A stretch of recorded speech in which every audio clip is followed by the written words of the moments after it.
یہ جو اسرائیل جو کچھ کر رہا ہے نا، اس کا اصل حل مجھے بھی پتا ہے مظاہروں میں نہیں ہے، اس کا اصل حل ہے جہاد. اس کا اصل حل کیا ہے؟ جہاد. تو پہلی جو ابھی تک تو ہم نے نا امیدی کی باتیں کی ہیں. مسلمان ممالک شکست کھا کے بیٹھ چکے ہیں، 3 بڑی جنگوں میں شکست ہو چکی ہے.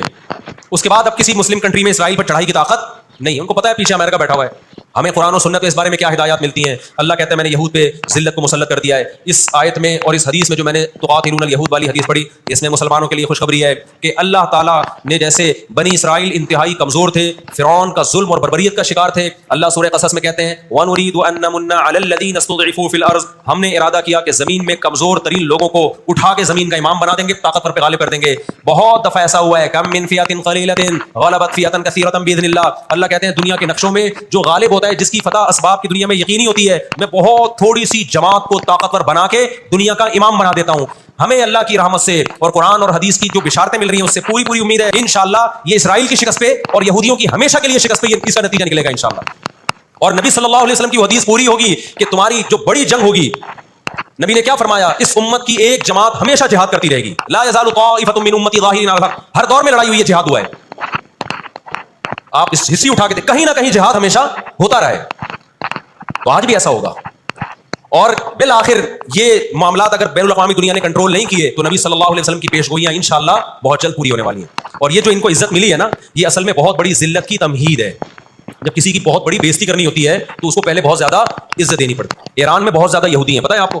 اسرائیل کے بعد سب سے زیادہ یہودی ایران میں ہیں، لیکن انہوں نے اپنا نام ایران میں یہود نہیں رجسٹر کروایا، کلیمی رجسٹر کروایا ہوا ہے موسیٰ کلیم اللہ کی نسبت سے. کیوں؟ ان کو پتا ہے کہ یہود کا لفظ دنیا میں کیا بن چکا ہے؟ گالی. شرم آئے گی کسی کو بتاتے ہوئے کہ میں یہودی ہوں. اس لیے ایران میں انہوں نے اپنے آپ کو رجسٹر کس نام سے کروایا ہے؟ کلیمی کہتے ہیں ان کو. میں مانتا ہوں سارے یہودی ایسے نہیں ہوتے، میں نے پہلے وضاحت کر دی. ہمیں یہودیوں سے دشمنی نہیں ہے، کیونکہ قرآن جہاں یہودیوں کی برائی بیان کرتا ہے وہاں قرآن یہ بھی کہتا ہے لیسوا سواء، سارے ایک جیسے نہیں ہیں. قرآن اعتدال سے بات کرتا ہے، سارے ایک جیسے نہیں ہیں. لیکن جتنا شر اور فساد اس قوم میں ہے، قرآن کہتا ہے کہ اتنا دنیا میں کسی اور قوم میں نہیں ہے. لَتَجِدَنَّ أَشَدَّ النَّاسِ عَدَاوَةً لِلَّذِينَ آمَنُوا الْيَهُودَ. اللہ کہتے ہیں تو مسلمانوں کا سب سے بڑا دشمن دنیا کی جتنی قومیں ہیں ان میں سب سے بڑا دشمن کس کو پاؤ گے؟ یہود کو پاؤ گے. اس کے بعد مشرکین کو پاؤ گے. اور اسلام کے سب سے زیادہ قریب تم کس کو پاؤ گے؟ نصارہ کو، عیسائیوں کو پاؤ گے. تو آپ صلی اللہ علیہ وسلم نے فرمایا کہ تقاتلون الیہود، تمہاری جنگ کس سے ہوگی؟ یہود سے ہوگی. دجال کس کا سپورٹر ہوگا؟ بولتے کیوں نہیں؟ ابھی تو دجال آیا نہیں ہے اور آپ نے بولنا چھوڑ دیا ہے. جب آئے گا تو پھر تو اچھوں کی بولتی بند ہو جائے گی. کس کا سپورٹر ہوگا وہ؟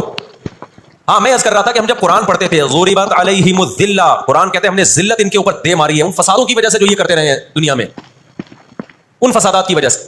ہم جب پڑھتے تھے ہم کہتے تھے اللہ آج تو یہودی ذلیل نہیں ہے. اسرائیل کتنا پاورفل ہے کہ گچی کس کی پکڑی ہوئی ہے اس نے؟ امریکہ کی.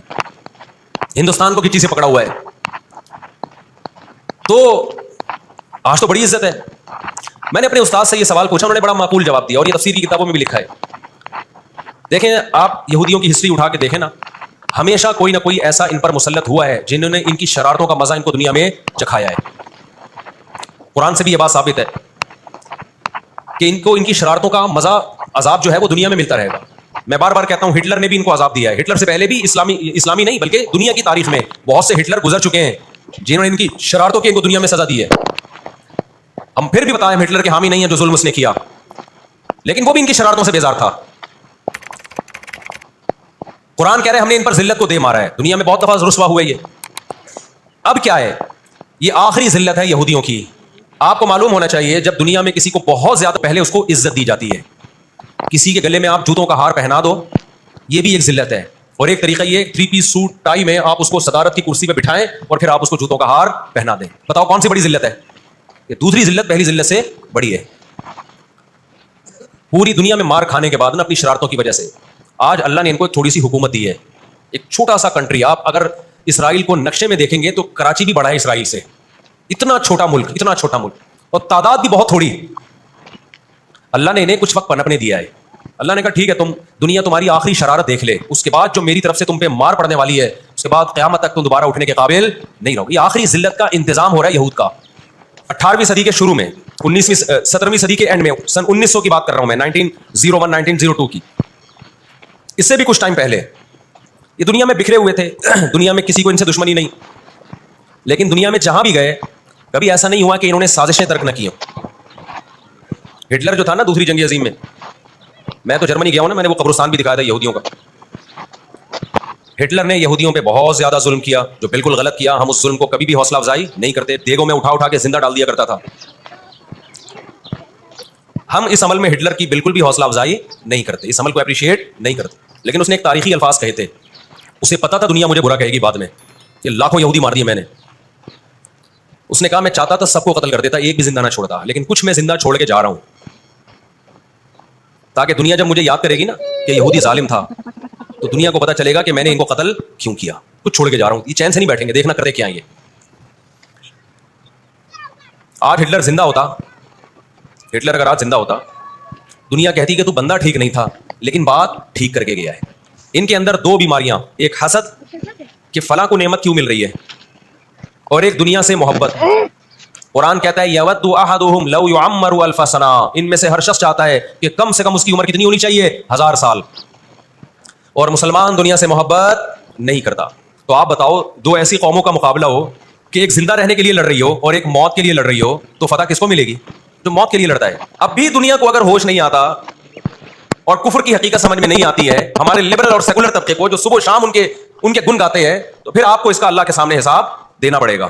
جہاں مسلمان کا خون بہے گا دنیا منہ پہ ٹیپ لگا لیتی ہے. جہاں کوئی ایک غیر مسلم, ہماری نظر میں مسلمان کا خون بہے یا غیر مسلم کا, ہم فرق نہیں کرتے, کسی پہ بھی ظلموں کا ہم آواز اٹھائیں گے. لیکن دنیا یہ فرق کرتی ہے, لیبل یہ لگاتی ہے کہ انسانیت پہلے مذہب بعد میں, لیکن ان کا ایٹیٹیوڈ بتاتا ہے کہ ان کی نظر میں مذہب پہلے ہے, انسانیت بعد میں ہے. دنیا میں سب سے سستا خون مسلمان کا ہو گیا ہے. آج دنیا میں بہت سے لوگ کہتے ہیں یہ عرب کنٹریز کیوں نہیں کر رہے. بھائی عرب ممالک 3 بڑی جنگیں لڑ چکے ہیں. یہ جو لوگ الزام لگاتے ہیں نا کہ عرب چپ کر کے بیٹھے ہوئے ہیں, مصر کیوں نہیں کر رہا. مصر کی سرحد ملتی ہے اسرائیل سے, شام کی سرحد ملتی ہے, اردن اور لبنان کی سرحد ملتی ہے. یہ سارے ملک 3 بڑی جنگیں لڑ چکے ہیں اسرائیل کے خلاف, لیکن فتح کس کو ہوئی ہے؟ اسرائیل کو. کیوں؟ اس کے پیچھے کون تھا؟ اس کے پیچھے امریکہ تھا.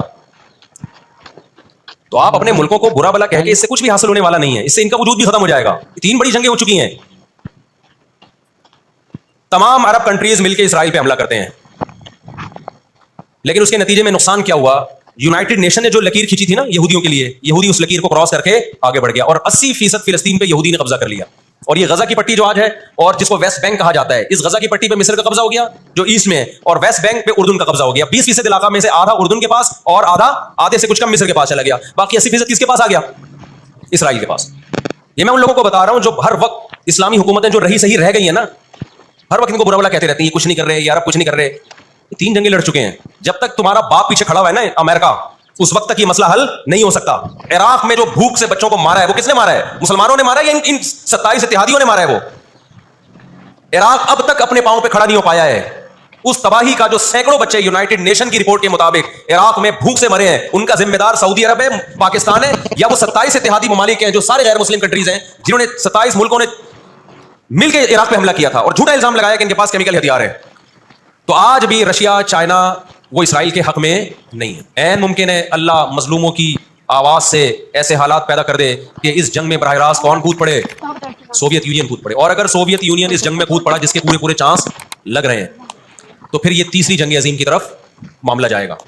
اور پھر دنیا میں جو تباہی ہوگی نا, تباہی ہوگی وہ میرے اور آپ کے تصور سے بھی زیادہ ہے, کیونکہ اب تلواروں سے یا صرف ہوائی جہازوں سے جنگ نہیں ہوتی, اب سب کے پاس نیوکلیئر ہتھیار ہے, اب ایٹم بم چلیں گے.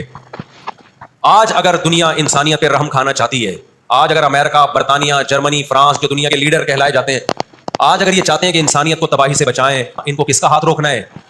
جو اصل ظالم ہے نا یہودی, اس کا ہاتھ روکنا ہے. تو آج اگر یہ اسرائیل کا ہاتھ زبردستی روک لیتے ہیں تو دنیا بڑی تباہی سے بچ جائے گی. اور اگر یہ دنیا اسرائیل کا ہاتھ نہیں روکتی اور اس جنگ کو بند کرنے کی کوشش نہیں کرتی, تو بھائی جو تیسری جنگ کی طرف معاملات جا رہے ہیں اس کے ذمہ دار یہ لوگ ہوں گے جو دنیا میں تہذیب کے ٹھیکیدار ہیں. مجھے اکثر ایک بات یاد آتی ہے جو میں اکثر اپنے بیانات میں بھی کہتا رہتا ہوں, کہ اللہ تعالیٰ نے جو قیامت بنائی ہے نا, آخرت, بہت سے لوگ قیامت کے منکر ہیں نا,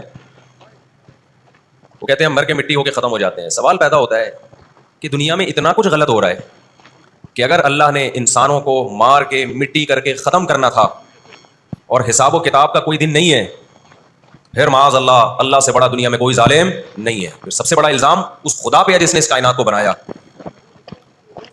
کہ اللہ دنیا میں مظلوموں کو پوچھنے والا کوئی نہیں ہے, تو آخرت میں بھی اگر حساب نہیں ہے تو پھر اللہ میں اور آج کی بڑی طاقتوں میں, ظالم حکمرانوں میں فرق کیا ہو گیا؟ بتاؤ دنیا میں پورا حساب ہوتا ہے کیا؟ بولو بھائی, ہوتا ہے کیا دنیا میں پورا حساب؟ تو ہم اللہ سے دعا کرتے ہیں کہ اے اللہ ہمارے ان مظلوم بھائیوں کی مدد فرما, اور جو بھی ظالم ہیں ان کو ہدایت دے, جو ہدایت کے قابل نہیں ہے اللہ ان کو تباہ و برباد کرے. علماء نے یہ بھی کہا کہ فجر کی نماز میں جو غاصب یہودی ہیں، اسرائیلی ہیں، ان کے خلاف قنوت نازلہ کا بھی اہتمام کرنا چاہیے. تو اس کا بھی موقع ملے تو قنوت نازلہ پڑھنی چاہیے. قنوت نازلہ نبی صلی اللہ علیہ وسلم کی سنت ہے کہ جب کفر کا ظلم بڑھتا تھا تو آپ صلی اللہ علیہ وسلم فجر میں بد دعا کیا کرتے تھے فجر کی نماز میں ان کے لیے. تو اسلام جہاں دعائیں سکھاتا ہے، ظالموں کے خلاف بد دعائیں بھی سکھاتا ہے. اللہ تعالیٰ سمجھنے کی عمل کی توفیق عطا فرمائے. اس بیان میں بتایا گیا ہے کہ جنگ کب فرض ہیں، کب ہوگی، کب جنگ کرنی ہے. بہت خوبصورت بیان ہے، آگے شیئر کریے، مہربانی.